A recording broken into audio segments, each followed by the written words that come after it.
Hello दोस्तों, नमस्कार। स्वागत है आप सभी का एजुकेशन मंत्रा में। दोस्तों, मिशन शिक्षक भर्ती के अंतर्गत हिंदी की हम सीरीज चला रहे हैं। दूसरा पार्ट लेकर आए हुए हैं। पहले पार्ट में काफ़ी अच्छा रिएक्शन देखने को मिला था। अब नौकरी होगी पक्की सीरीज चलाई जा रही है दोस्तों।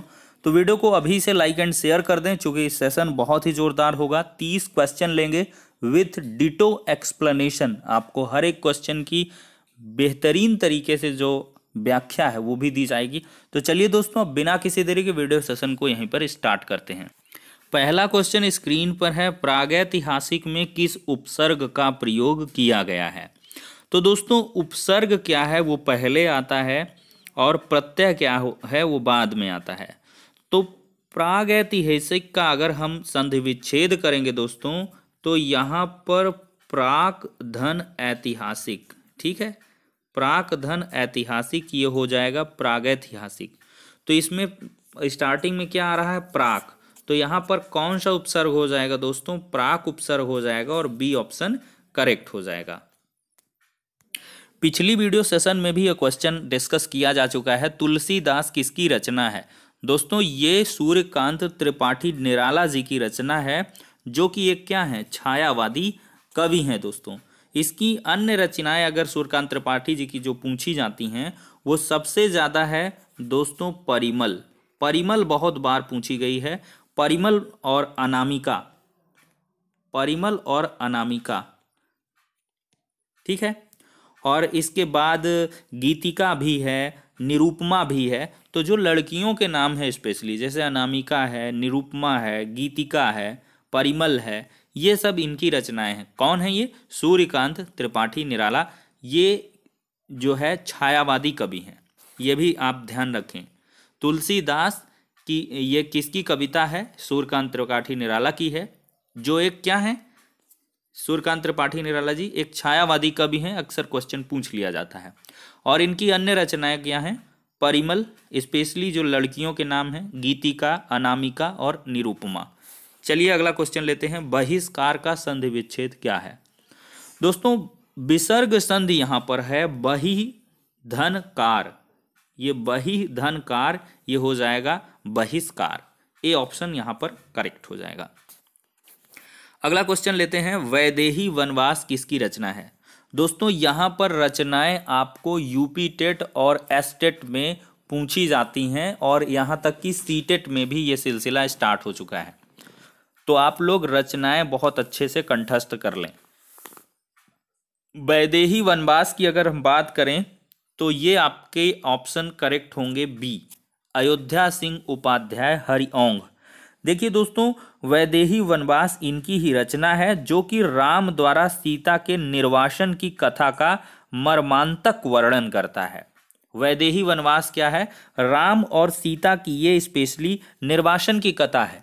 जब अयोध्या से वो निर्वासित होकर जाते हैं, वनवास करते हैं, तो उस वजह से इन्होंने लिखा है वैदेही वनवास। किसकी है ये रचना? अयोध्या सिंह उपाध्याय हरिओंग की। देखिए, इनकी एक और बहुत ही इंपॉर्टेंट, बहुत ही मस्त रचना है दोस्तों, उसके बारे में आपको बता दूं। प्रिय प्रवास, प्रिय प्रवास भी है अयोध्या सिंह उपाध्याय हरिओंग की।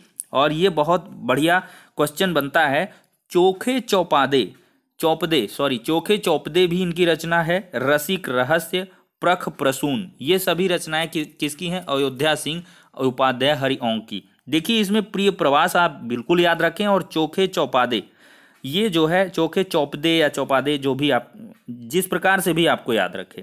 रसिक रहस्य भी इन्होंने लिखा है, प्रख प्रसून भी लिखा है। तो ये सारी रचनाएं हैं जो इंपॉर्टेंट है, पूछी जाती हैं। चलिए दोस्तों, पांचवा क्वेश्चन लेते हैं। निम्नलिखित में से पुल्लिंग शब्द का चयन कीजिए। पुल्लिंग शब्द कौन है जो कि पुरुष वाचक शब्द होगा? तो इसमें पहिया पुल्लिंग है, पहिया, ठीक है। पहिया चलता है, कभी आपने सुना नहीं होगा कि पहिया चलती है। तो यहाँ पर पुल्लिंग क्या हो जाएगा? पहिया। चलिए छठा क्वेश्चन लेते हैं। देखिए, अब गद्यांश आधारित क्वेश्चन है। स्पष्टता, आत्मविश्वास, विषय की अच्छी पकड़ और प्रतिभाशाली भाषा में अपने विचारों और भावनाओं को व्यक्त करना ही संप्रेषण कला है। तो संप्रेषण कला क्या नहीं है? प्रभावशाली भाषा, अलंकरण, आत्मविश्वास, विचारों और भावनाओं को व्यक्त करना।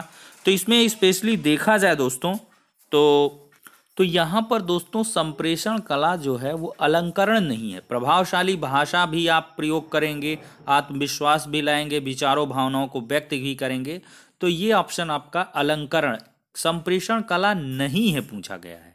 ठीक है, बहुत सारे लोग जल्दबाजी में बस नहीं वाला यस नो टाइप के जो क्वेश्चन होते हैं बहुत उलझाते हैं, तो उनको थोड़ा सा ध्यान दें। लास्ट में जोड़ देता है संप्रेषण कला नहीं है, तो यहाँ पे चौथा ऑप्शन बहुत लगा देंगे भावावेश में, लेकिन संप्रेषण कला है अगर होता तब लगाते। यहाँ पर पूछ रहा कौन नहीं है, तो ये अलंकरण की कोई आवश्यकता नहीं होती है। चलिए, संप्रेषण कला का विकास किससे होता है? अनायास से कि अभ्यास से कि भाषण से कि विषय की अच्छी पकड़ से? तो दोस्तों संप्रेषण जो है, कम्युनिकेशन जो स्किल है, वो अभ्यास से ही आती है। ठीक है, ये अभ्यास, बी ऑप्शन करेक्ट है। चलिए, संयुक्त व्यंजन कौन सा नहीं है? फिर ये यस-नो टाइप का क्वेश्चन है, संयुक्त व्यंजन कौन नहीं है? छ, त्र, ज्ञ, ये तीनों संयुक्त व्यंजन है या जो है ये संयुक्त व्यंजन नहीं है, तो ये एकदम से भिन्न हो जाएगा। चलिए दोस्तों, अगला क्वेश्चन हम लेते हैं। अब स्क्रीन पर आ जाता है, मृत्युंजय पद में कौन सा समास है? मृत्युंजय, तो मृत्युंजय की आप बात करें तो मृत्यु को जीतने वाला अर्थात शिव जी। मृत्यु पर विजय किसने प्राप्त की है? शिव जी ने प्राप्त की है, क्योंकि वो विष को क्या है, निगल गए थे, जिससे उनका कंठ भी नीला हो गया है। तो यहाँ पर बहुव्रीहि समास हो जाएगा। जब दो पद प्रधान हो और तीसरा अर्थ निकलता हो, कोई पद प्रधान नहीं होता है, तो वहाँ पर क्या हो जाता है? बहुव्रीहि समास हो जाता है। जिस समास में कोई पद प्रधान नहीं होता है, दोनों पद मिलके किसी तीसरे पद की ओर इशारा करते हैं, तो बहुव्रीहि समास हो जाता है। तो मृत्यु को जीतने वाला मृत्युंजय अर्थात शिव, तो यहाँ पे तीसरा अर्थ शिव का निकल रहा है, इस वजह से बहुव्रीहि समास है। चलिए, अलंकार में किस उपसर्ग का प्रयोग है?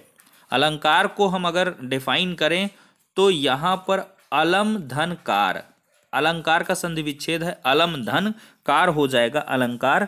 तो यहाँ पर अलम उपसर्ग का प्रयोग हुआ है। दोस्तों, उपसर्ग के देखिए 2 क्वेश्चन पूछे जा चुके हैं, 30 क्वेश्चन में 2 क्वेश्चन उपसर्ग के। देखिए, यह पुस्तक किसकी है में रेखांकित शब्द का पद चयन कीजिए। यह पुस्तक स्पेशली पूछा जा रहा है, यह पुस्तक किसकी है?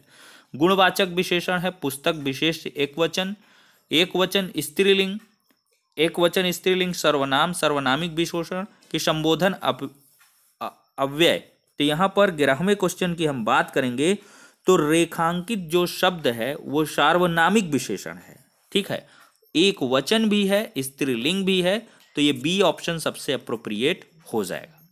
ठीक है, सार्वनामिक विशेषण है, यह पुस्तक किसकी है, स्पेशली इंगित किया जा रहा है यह पुस्तक, तो यहाँ पर सार्वनामिक विशेषण है और एक वचन है, यह पुस्तक तो एक वचन है, और स्त्रीलिंग पुस्तक तो होती ही है।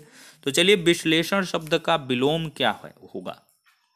विश्लेषण का अगर विलोम पूछें तो यहाँ पर दोस्तों संश्लेषण हो जाएगा सीधे से। ठीक है, अगला क्वेश्चन 13वां लेते हैं।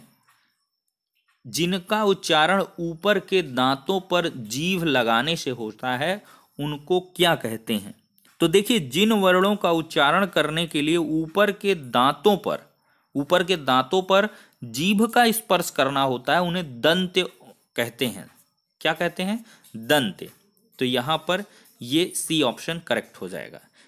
ठीक है, ऋतु लशा नाम दंतः, तो यहाँ पर जो है ये दंत्य हो जाएंगे, ता था दा धा ना ला और ली, ये सब क्या है? दंत्य जो है व्यंजन के अंतर्गत आ जाएंगे। ऊष्म व्यंजन क्या है? ऊष्म व्यंजन कौन से होते हैं दोस्तों? सा, ख, शा, ये जो है ऊष्म व्यंजन है, इनको आप लोग ध्यान दे लें। ठीक है, तो ये ऊष्म व्यंजन हो जाएंगे। देखिए, ऊष्म व्यंजन क्या है? जिन वर्णों का उच्चारण रगड़ द्वारा या घर्षण से उत्पन्न हो जाएगा वो ऊष्म व्यंजन हो जाएंगे। अत्यधिक का विलोम क्या है दोस्तों? यहाँ पे 15वां क्वेश्चन लेंगे तो यहाँ पर अत्यल्प हो जाएगा। अत्यधिक, बहुत अधिक, अत्यल्प का मतलब बहुत कम, बी ऑप्शन। चलिए, रित का विलोम क्या है? 16वां क्वेश्चन है। तो रित का जो विलोम है दोस्तों वो अनृत है, अनृत। ठीक है, बी ऑप्शन करेक्ट है। संकल्प शब्द में कौन सा उपसर्ग है? फिर एक उपसर्ग का क्वेश्चन है, तो सम धन कल्प, सम धन कल्प ये क्या हो जाएगा, संकल्प। तो यहाँ पर बी ऑप्शन करेक्ट हो जाएगा, संकल्प।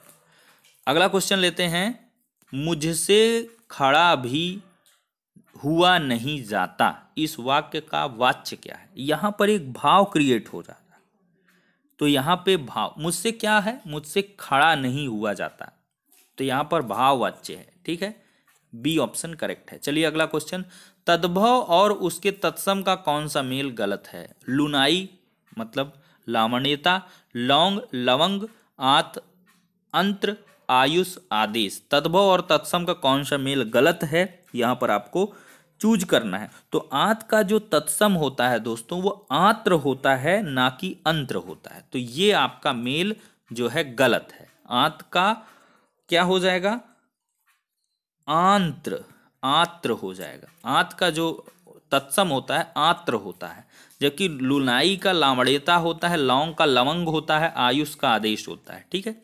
लेखक और उसकी रचना का कौन सा जोड़ा गलत है। स्कंदगुप्त, लक्ष्मी नारायण मिश्र, संस्कृत के 4 अध्याय रामधारी सिंह दिनकर, और इसके बाद रसज्ञ रंजन आचार्य महावीर प्रसाद द्विवेदी, अशोक के फूल आचार्य हजारी प्रसाद द्विवेदी।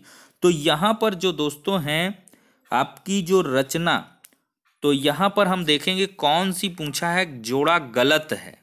तो यहाँ पर आपका दोस्तों पहला ही ऑप्शन गलत है, क्योंकि स्कंदगुप्त आपकी जो रचना है ये जयशंकर प्रसाद जी का एक नाटक है, और बाकी ये सब सही हैं। तो यहाँ से आपका एक क्वेश्चन भी बन जाता है। संस्कृत के 4 अध्याय किसकी है, रामधारी सिंह दिनकर की रचना है। रसज्ञ रंजन आचार्य महावीर प्रसाद द्विवेदी, और अशोक के फूल आचार्य हजारी प्रसाद द्विवेदी का। ये बहुत बार पूछा गया, अशोक के फूल बहुत इंपॉर्टेंट है दोस्तों, रट लें इसे। अशोक के फूल आचार्य हजारी प्रसाद द्विवेदी का है। अब अगला क्वेश्चन स्क्रीन पर है, कवि और उसकी रचना का कौन सा जोड़ा सही नहीं है।